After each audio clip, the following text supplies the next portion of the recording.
திருவண்ணாமலையில் அரசு பேருந்து விபத்திற்குள்ளானதில் 4 பேர் படுகாயமடைந்தனர்.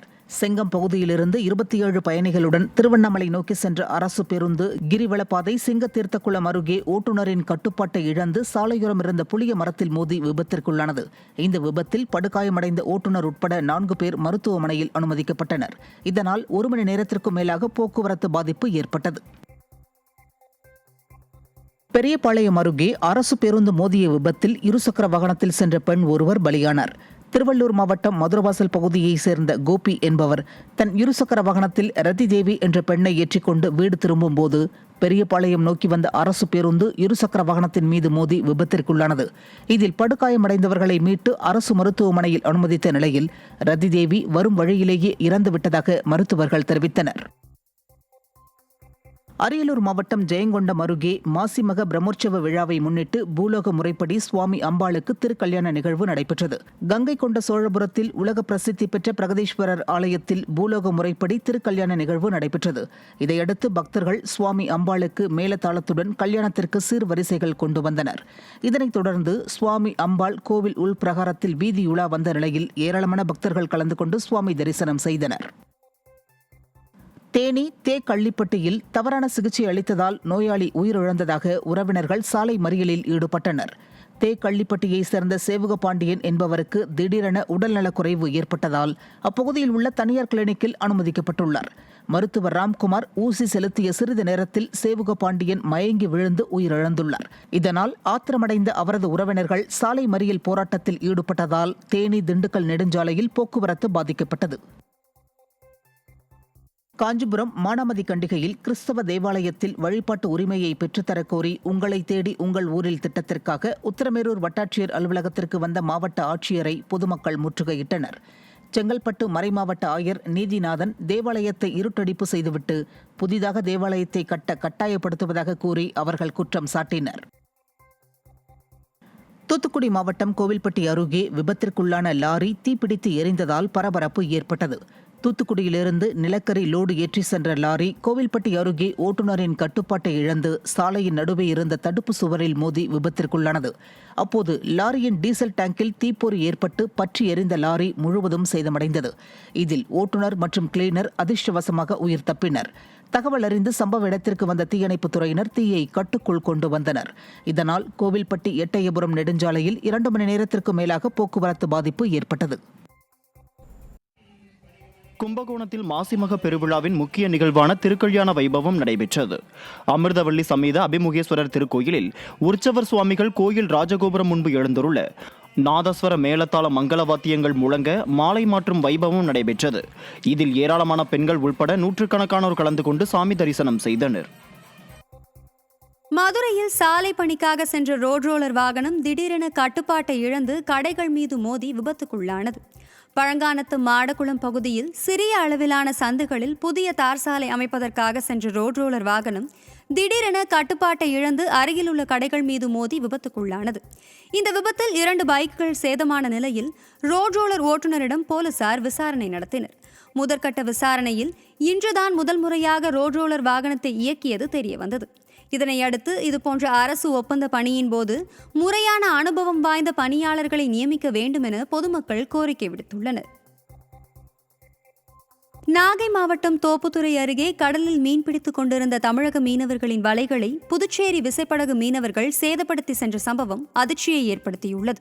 செருதூரை சேர்ந்த 100க்கும் மேற்பட்ட மீனவர்கள் 50க்கும் மேற்பட்ட ஃபைபர் படகுகளில் கடலுக்கு மீன்பிடிக்க சென்றுள்ளனர். தோப்புத்துறை அருகே மீன்பிடித்துக் கொண்டிருந்த போது அங்கு வந்த புதுச்சேரி விசைப்படகு மீனவர்கள் வலைகளை கிழித்து சேதப்படுத்தியுள்ளனர். அத்துமீறலில் ஈடுபட்ட புதுச்சேரி விசைப்படகு மீனவர்கள் மீது நடவடிக்கை எடுக்க வேண்டும் என பாதிக்கப்பட்ட மீனவர்கள் வலியுறுத்தியுள்ளனர். நாகை பனைமேடு அருகே இருசக்கர வாகனத்தில் சென்றவர் நெல்குவியல் மீது மோதியதில் உயிரிழந்துள்ளார். குறுக்கத்தியைச் சேர்ந்த பாலாஜி என்பவர் இருசக்கர வாகனத்தில் பனைமேடு பகுதியில் வந்தபோது சாலையில் உலர்த்தப்பட்டிருந்த நெல்குவியல் மீது மோதி நிலை தடுமாறி கீழே விழுந்துள்ளார்.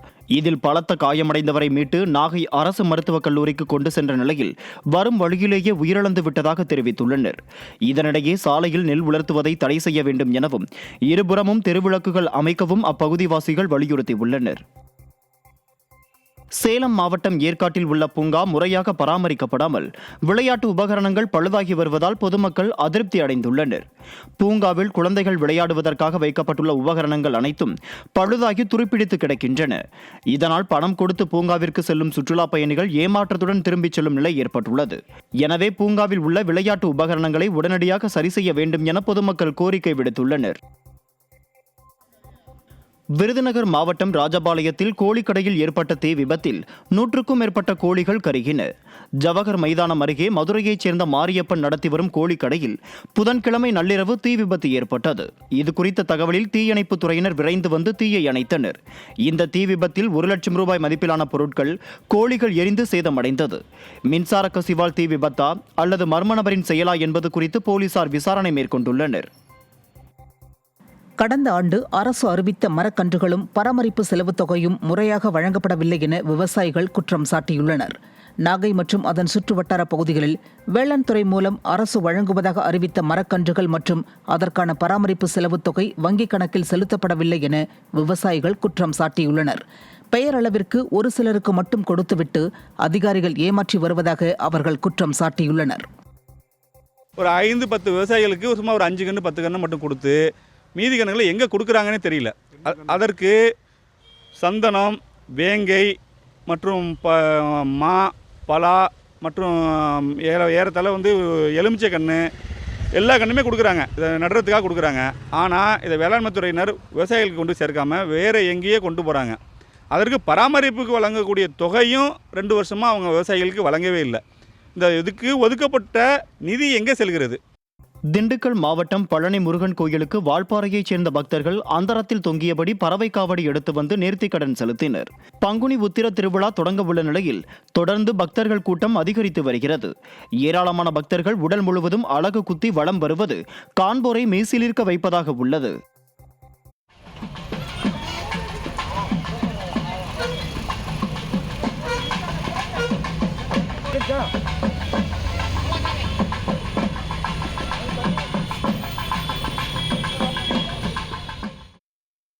அரியலூர் மாவட்டம் ஜெயங்கொண்டம் அருகே மாசிமக பிரம்மோற்சவ விழாவை முன்னிட்டு பூலோக முறைப்படி சுவாமி அம்பாளுக்கு திருக்கல்யாண நிகழ்வு நடைபெற்றது.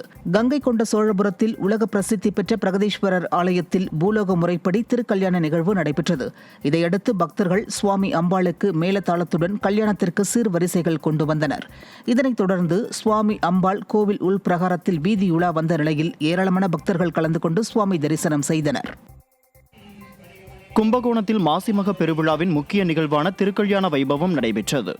அமிர்தவள்ளி சமேத அபிமுகேஸ்வரர் திருக்கோயிலில் உற்சவர் சுவாமிகள் கோயில் ராஜகோபுரம் முன்பு எழுந்துள்ள நாதஸ்வர மேளதாள மங்கள வாத்தியங்கள் முழங்க மாலை மாற்றும் வைபவம் நடைபெற்றது.